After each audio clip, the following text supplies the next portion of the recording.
What's up, YouTube? This is Too Raw for TV. All right, so before I get into this video, shout out to the brother Aaron for showing love once again to Too Raw for TV donation via the PayPal. At least a note. He says, "Was Larry Bird still against the Bad Boy Pistons the greatest clutch play in NBA playoff history? As far as clutch is concerned, this turned the entire series around. I don't think it's the greatest, but damn, that was an amazing play, bro. I'd like to hear your opinion."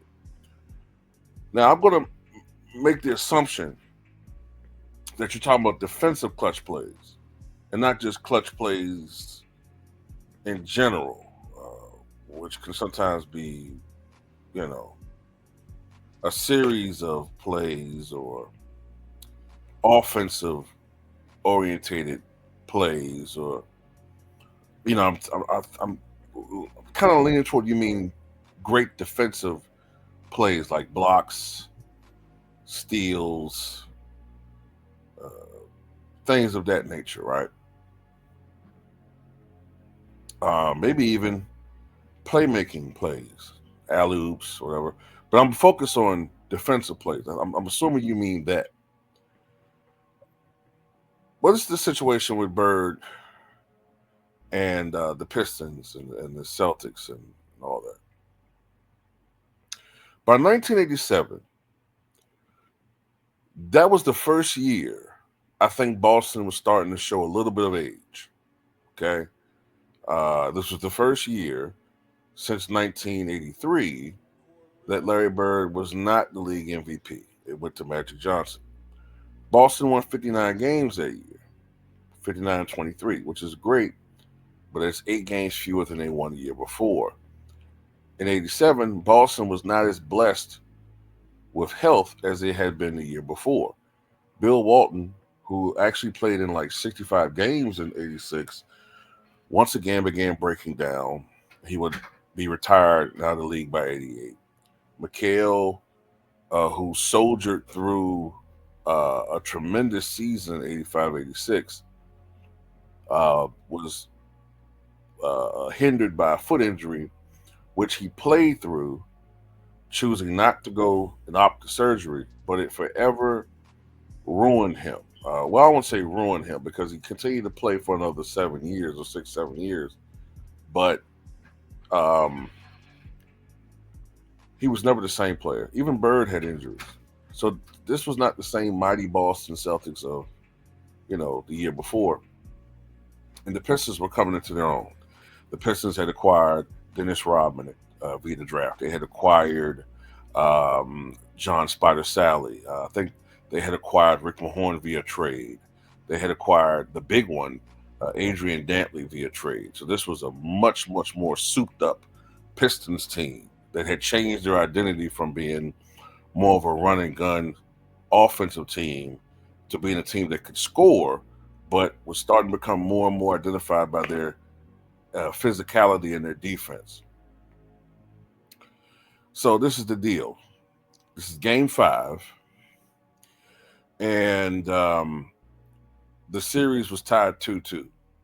Now, what was interesting about this game was that Boston fans were a little bit shaky because in Games 3 and Games 4, the Pistons at home had easily dispatched of the Celtics. They beat them by 18 in Game 3, by 26 in Game 4. Matter of fact, Boston gave 145 points, if I'm not mistaken, in Game 4.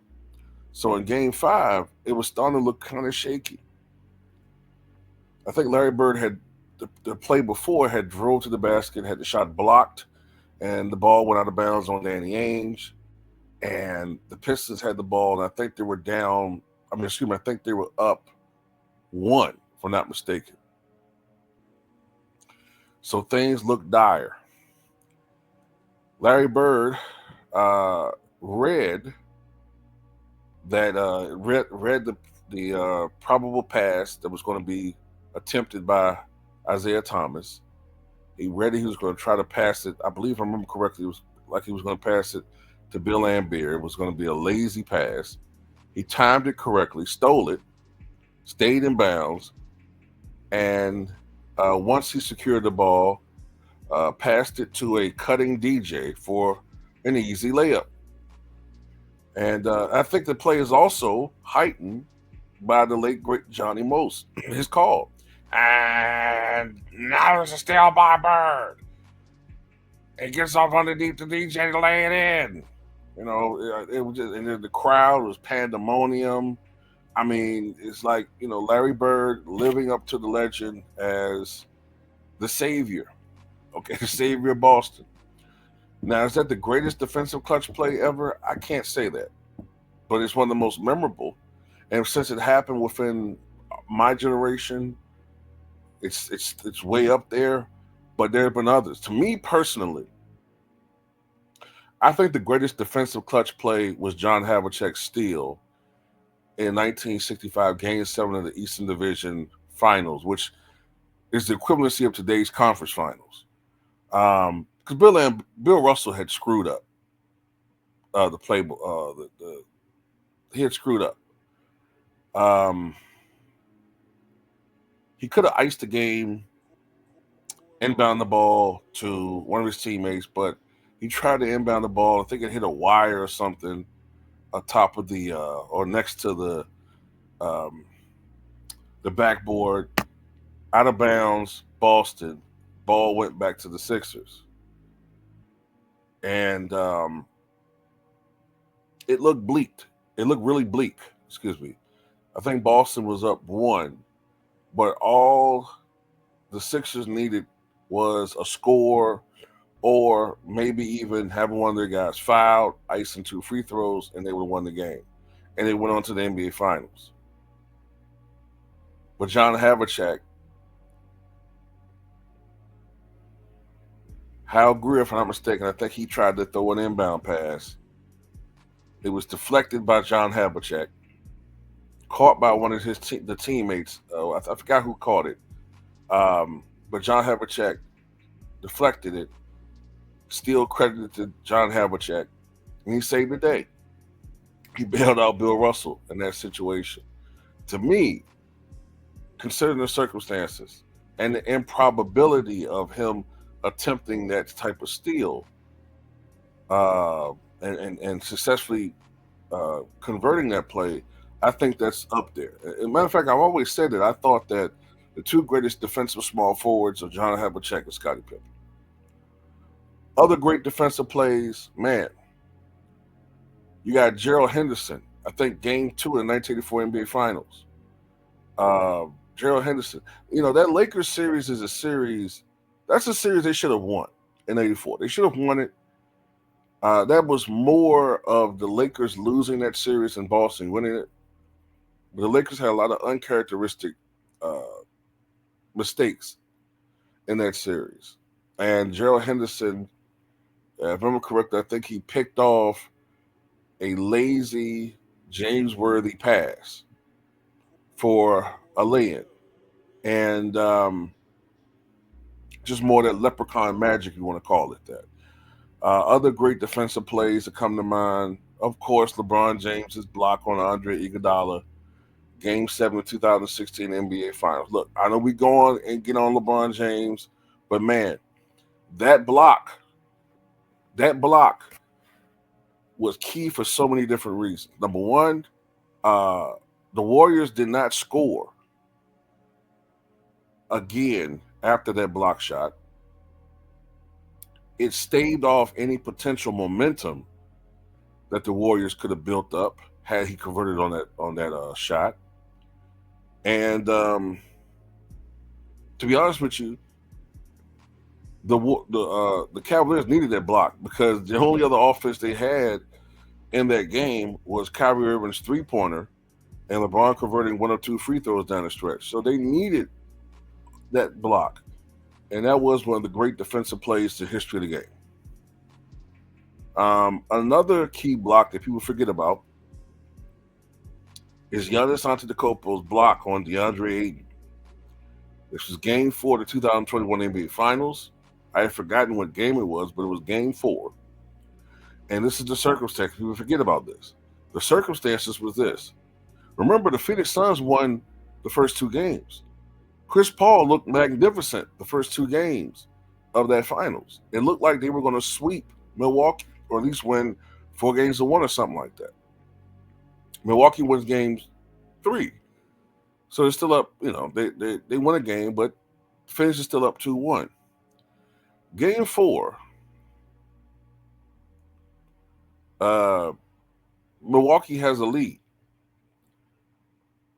And the sequence is Devin Booker has the ball. Chris Middleton, I believe, was guarding Devin Booker. Giannis was spying on Devin Booker, which, of course, when Giannis pulled over spying on Devin Booker noticed that DeAndre Ayton was wide open for an alley-oop. He attempted an alley-oop, but Giannis, having the athleticism and the length and the quickness needed to be able to pull something like this off, he reacted to the pass extremely fast, was able to recover enough and go over and block DeAndre Ayton's attempt at scoring on the attempted alley-oop, dunk, layup, whatever. He blocked it. And that was a devastating defensive play, ultimately icing that game. I also need to add that, if I'm not mistaken, the very next game, Game 5, Jrue Holiday had a clutch steal against none other than Devin Booker in that same series, ultimately icing those 2 games. And I think Game 6, of course, is the game that Giannis scores 50. I think that game was at Milwaukee, if I'm not mistaken, and they won the championship. But there's some other great plays that you could think of in the history of playoffs basketball. Everybody remembers John Paxson hitting that three-pointer in Game 6 of 1993 NBA Finals, but people forget that Kevin Johnson had a chance at scoring. I think it would have been a floater and pushing that series to 7. But it was Horace Grant who blocked his shot from behind. So that's one of the great defensive plays in NBA history, in particular since it happened in the finals. Another one, Akeem Olajuwon. I think this was in Game 6, if I'm not mistaken. Remember Akeem Olajuwon blocking John Starks' three-point attempt. I still to this day tell anybody, when I look at that shot, and when I look at that game, I look at that moment, I swear to you not, I think John Stockton would have nailed that 3. John Starks would have nailed that 3 had he had not had that blocked. And people forget about this. I know it sounds ridiculous to say because the only thing people remember about John Starks now is Game 7, 0 for, what did he go, 0 for 18 or something like that? No, 2 for 18, 0 for 11 from downtown. Everybody just remembers that horrible game and said, man, Pat Riley really, effed up putting him in the game and letting him stay in the game. But people forget, John Starks is the only reason pretty much why they were able to take that Series 7. He was on fire for a stretch. If you take out Game 7, John Starks didn't have a bad shooting series. It was Game 7. Game 7 just screws up his percentages.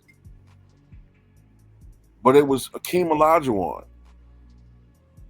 who blocked John Starks' shot. And that block helped to save, potentially, not just that game, but the series. Because the Knicks were up 3-2. So that tied the series 3-3 going into Game 7. Because remember, if I remember correctly, give me 1 second. I'm trying to think.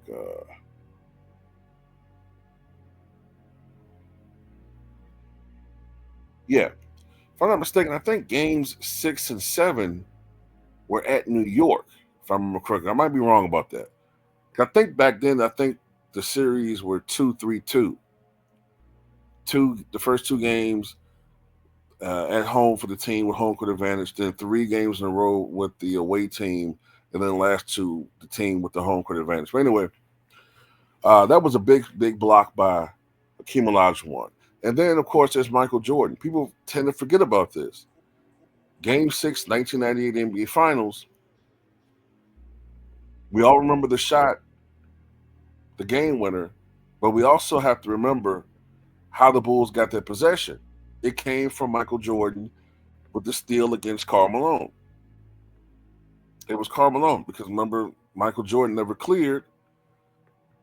Karl Malone did not know that Michael Jordan was behind him. Michael Jordan came in from behind, swiped the ball, stole the ball. That right there is one of the great clutch defensive plays because it ultimately led to Michael Jordan also hitting what ultimately was the game-winning shot that won the NBA championship in 1998. So those are some of the all-time great defensive plays in the history of the league. You know what I'm saying? As far as postseason play is concerned, there's some others, and I know you'll mention some of them. Another one that comes to mind is Tayshaun Prince. Tayshaun Prince. I think this was Game 2. I think it was 2004. I think it was the Eastern Conference Finals. They were playing the Pacers, and I believe the Pacers were down 0-1, and I think they were down by a bucket. Reggie Miller had what looked to be a pretty easy, probably uncontested layup, which would have tied the game. Tayshaun Prince sprinted the entire length of the floor and was just able to block the shot off the backboard and deny Reggie Miller the basket, deny the Pacers what would have been a game-tying field goal, and securing, if I not remember correctly, I think that shot secured the victory and a 2-0 lead. Ultimately, they won that series, and ultimately the Pistons won the championship against the Lakers. So there have been many, many great all-time defensive plays. As far as Larry Bird is concerned and the steal, that's one of the most memorable, but I can't say that's the greatest one. Although it's up there. If I had to take a guess, it's top 5, but it's not the greatest. To me, Havlicek's number 1. Okay. Now I can't quite rank it in my head like each one, how that is, but Havlicek's number 1. I would say Bird's steal was very important though, because had they lost that game, the Pistons probably would have won that series. I mean, it went 7 games anyway, even with Bird's steal. So more than likely, the Pistons would have went up 3-2, and they probably would have ended it in Game 6 had Bird not stolen the ball. So that's up there. I would say, if I had to just take a wild swing at it, maybe top 3, top 4. Okay. As much as I hate to say this, LeBron's block on the Andre Iguodala is way up there. I would say it's top 3. And Jordan steal on the Karl Malone, if I had to take a guess, maybe it's number 2. That's pretty much how I would rank that if I had to think about it. But anyway, tell me what you guys think. Are there any great defensive plays that I forgot to mention in postseason playoff history? Give me your thoughts.